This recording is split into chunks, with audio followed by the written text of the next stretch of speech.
Cumprimenta o homeopata e psiquiatra Luísio Andrade, nossa figura carimbada e agradável de toda sexta. Bom dia. Meio sumido, né, Eduardo? 15 dias sem vir aqui, a alegria está de volta, ouvintes, internautas, Eduardo, Daniel, Fernanda, e fazer uma homenagem aqui, Eduardo, outro dia a gente fez uma homenagem ao Einstein, né, aquele grande cientista, homenagear hoje que fazem 506 anos da morte de Leonardo da Vinci. Leonardo da Vinci foi dos mais brilhantes cientistas, inventores, né? Então ficar aqui uma homenagem a esses seres humanos que ajudam a humanidade a adiantar inúmeros passos com a sua contribuição pessoal. Então, salve Leonardo da Vinci e que cada um de nós tente ser um criativo, contribuidor para a humanidade ter mais alegria e futuro, tá, gente? Poxa vida, ser comparado com Leonardo da Vinci assim. Ganhei o seu dia, Daniel. Como dizia meu avô, ganhei meu dia. Perguntinha pro Edson, o horário para o curso de barista, que eu tô querendo ver se eu faço, mas só para saber. Nossa, que bacana. É de manhã, então, de tarde, de noite, são 2 horários. Bom, a gente tem várias turmas sendo abertas, né? A que a gente está com ela aberta agora é de 19 às 22 horas de segunda a sexta, tá? A previsão é que comece o curso dia 26 de maio até dia 16 de junho. Você que escuta Itatiaia nesse momento e que vai fazer esse curso, quando chegar lá não assusta não, porque você vai chegar e vai ver a indumentário do Dr. Luiz e fala assim, gente. Só faltou falar essa figura impoluta. Estou em Paris. Obrigado pela visita, um abraço. Muito obrigado, Eduardo. Obrigado aí a todos aqui da. Ô Luiz Andrade, achado não é roubado, ou é? Olha, Eduardo, eu acho muito polêmica essa situação, inclusive aconteceu comigo na época da eleição, eu sou presidente do Partido Verde em Riacima, então fui fazer a transferência e a moça me deu o telefone com um único número dos 9 errado. E existia uma pessoa e quando eu vi, eu tinha feito a transferência e não há como você desfazer essa transferência. Teve gente que falou assim, não tem como desfazer, não. O negócio é imediato, saiu da sua conta, vai para a conta do outro, né? Isso vai depender, sim, da ética da pessoa, né, Eduardo? A gente tem falado aqui muito com os ouvintes internautas da Itatiaia que a diferença entre o ser humano e o animal é que o ser humano é um animal bem treinado ou não treinado, e aí ele continua animal. Então a pessoa que não tem ética, né, que não tem esse respeito ao que a gente chama da adequação, entrou o dinheiro nem saber de onde que veio, falou assim, é meu, né? Passou a mão e é meu, né? Então, doutora Luiz, o senhor acha que esse pessoal aí da Previdência é só pedir que eles vão devolver também? Vão devolver um cacho de banana da terra, banana, qual que é aquela maior que tem que frita, né? Porque agora o volume de dinheiro, Daniel, isso que me impressionou, o tempo que a coisa está acontecendo, ou seja, a conivência com cumplicidade levando junto, ou então por omissão, é muito tempo, gente, é desde 2019 e são bilhões, né?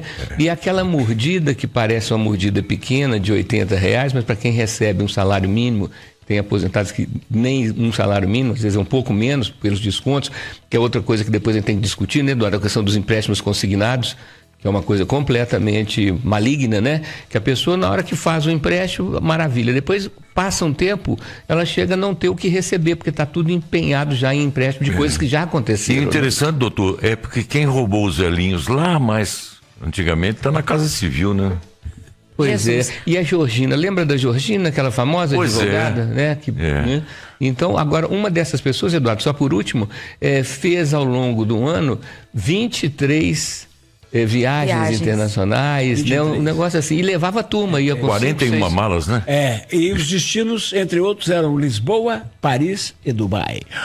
O abuso sexual provoca asco, né, hoje, em qualquer circunstância, mas quando vem de alguém que fala em nome de Deus, dá vontade de bater na pessoa, fala a verdade, doutor, o senhor que é um homem da paz? Nem é pelo amor de Deus, é pelo amor do demônio, né? Homenagear Santo Expedito, que era o nome da farmácia de meu avô lá na Serra. Santo Expedito é o santo das causas urgentes, né? E as farmácias antigamente eram os postos de saúde, né? Era o farmacêutico quem orientava, que dava as consultas. Então, Eduardo, eu costumo dizer que tem 6, vamos chamar de funções, que começam com a letra P e que são ainda mais perniciosos quando fazem um assédio, quando aproveitam-se da sua posição para poder, então, ter esse ganho secundário aí completamente animal, né? É o pai, é o padre, o pastor, o professor, o padrasto e o policial, tudo com P, né? Mas são pessoas que naquela função de pai, de pastor, de padre, eles têm vamos dizer assim, uma posição de poder sobre as outras pessoas Então tinha que ser usado esse destaque para mais, né, esse diferencial para mais, como uma coisa que o Daniel falou, de evolução, de desenvolvimento, de acréscimo, né, gente? E não de abuso, né?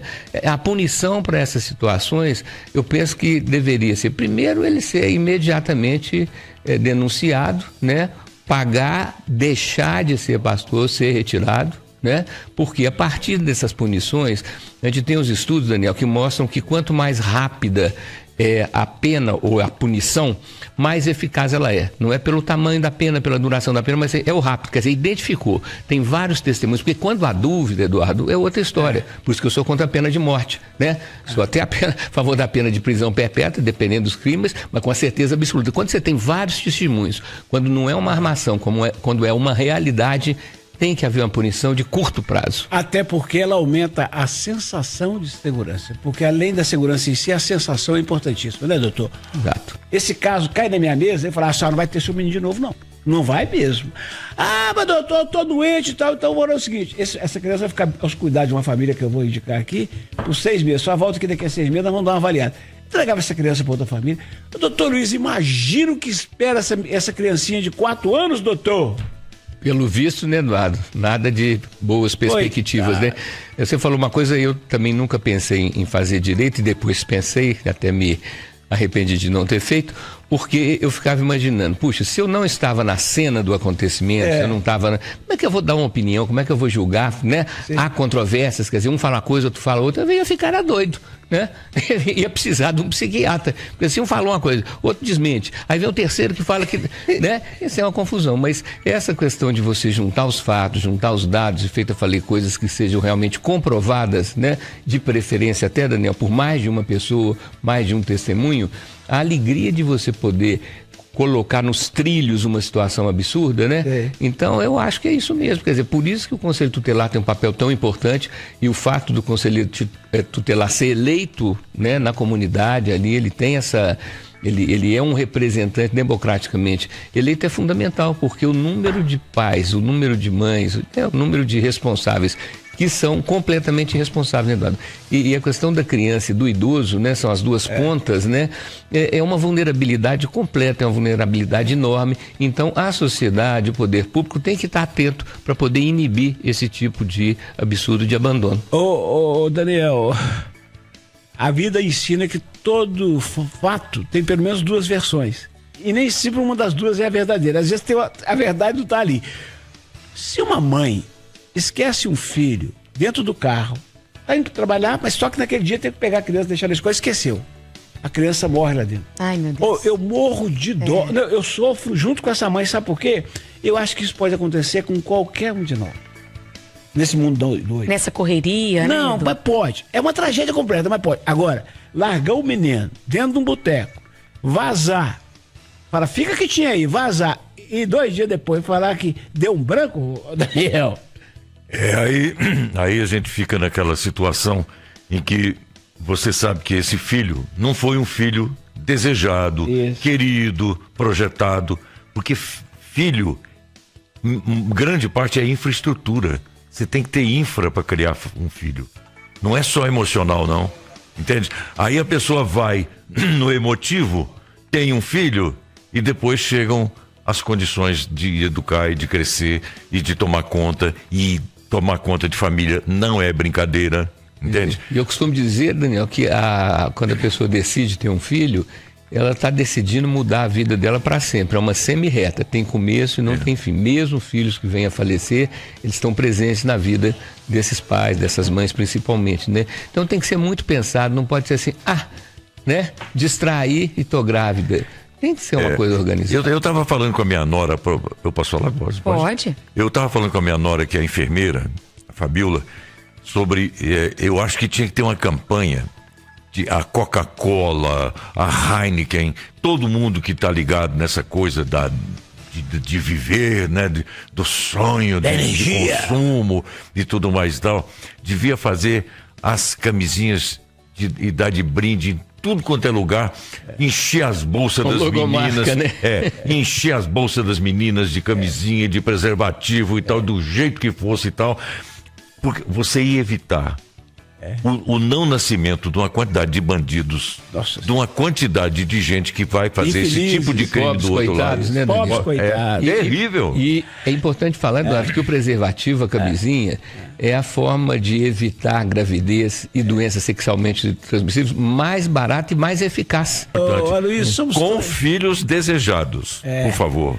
Somos 3 suspeitos aqui, né? 3 que amam o rádio. Eu queria o depoimento de Sua Excelência. O rádio é eterno? Completamente, Eduardo, completamente eterno. E me lembra que tinha na hora do Brasil, né? Chegava a uma certa altura, Daniel falou assim: avisa aos navegantes. Aí eu falava com meu pai, mas esse aviso é para quem? Não é só para quem está na beira-mar, não, porque hoje todo mundo quer saber como é que vai estar o tempo, se vai chover pouco, se vai chover muito, se não vai chover, né? Então, essa capacidade que o rádio tem de trazer não só as informações gerais, mas as informações específicas também, né? Então, penso eu, Daniel, que quanto mais sofisticado a gente vai ficando, e a internet é um exemplo disso, quanto mais específicas são as tecnologias, mais vulnerável a gente é, porque quando a coisa falha de uma forma grave e o risco do caos, o risco de se instalar uma desordem geral, Eduardo, né? Eu fico pensando nessa coisa assim, quando você entra no Google para pegar informações, gente, que quantidade de coisa bacana. Agora, se der uma pane, a gente vai ficar sem nada, porque nem conta a gente está sabendo fazer. O senhor tem mais... Pra que rico usa cavalo? Quanta ingenuidade, é para lavar dinheiro, eu sou ingênua mesmo. Eu já ia pensar depois na questão do sêmen. Fui num leilão de cavalo manga larga, teve um político aqui famoso, coisa e tal. Ele comprou de cada 10 animais anunciados, ele comprava 9. Que isso? Em vários lotes. Eu falei, gente... Entre deixar a criança em casa e ir pra balada, ou não ir pra balada e criar crise conjugal, levar a criança, desde que tenha um lugar adequado para colocar, de repente pode ser uma, hein, doutor? Entre o real e o ideal tem o possível, né, Eduardo? Agora, é difícil pensar numa música rave, né, que são aquelas músicas de uma batida mais pesada, que seja num som que não vai incomodar a criança, que tem os tímpanos muito sensíveis, né? E eu penso que se fosse aqui no Brasil, a ideia seria, em vez de fazer rave, fazer um carnaval ao longo do ano, e onde a música que ia prevalecer seria Mamãe, eu quero mamar, dá chupeta pro bebê não chorar. Aí os meninos iam entrar no embalo, né? As musiquinhas de carnaval, menos mal, né, Daniel? Doutora Luiz, até sexta que vem, se Deus quiser. Até sexta, Eduardo, lembrando aos ouvintes internautas que nós estamos começando o 5º ano do mês, então daqui a um mês já é metade do ano percorrido. Então, ficar atento aí, gente, recorrer de novo às prioridades, tá? Escolher o que você está com mais necessidade de começar a fazer, o que você está com mais necessidade de parar de fazer, prometer para si mesmo, arregaçar as mangas e a luta e tentar cumprir. O Aloysio, Daniel, me lembrou de algo interessante. 5º mês, isso quer dizer que nós temos que pedir saúde a Deus para trabalhar até o dia 31. Esses 5 meses serão todos de impostos para o governo. A partir de junho é que a gente começa a cuidar da gente. Verdade. Pagar as nossas contas, não é não? É verdade. O Brasil só começa mesmo depois do carnaval, né? E aí vem o 1º de maio, agora a marca, vamos trabalhar, mas tem a turma do sindicato aí querendo 3 por... 7 por 5 por 2. 5 por 2. 4 por 3. Vai trabalhar muito menos do que descansa. O problema é que a diminuição do número de horas está sendo proposta muito grande, porque 44 horas por semana é muito, concordo. Mas em vez de propor 38, já estão propondo um volume menor. Trabalhar 3 dias, doutor. Pois é.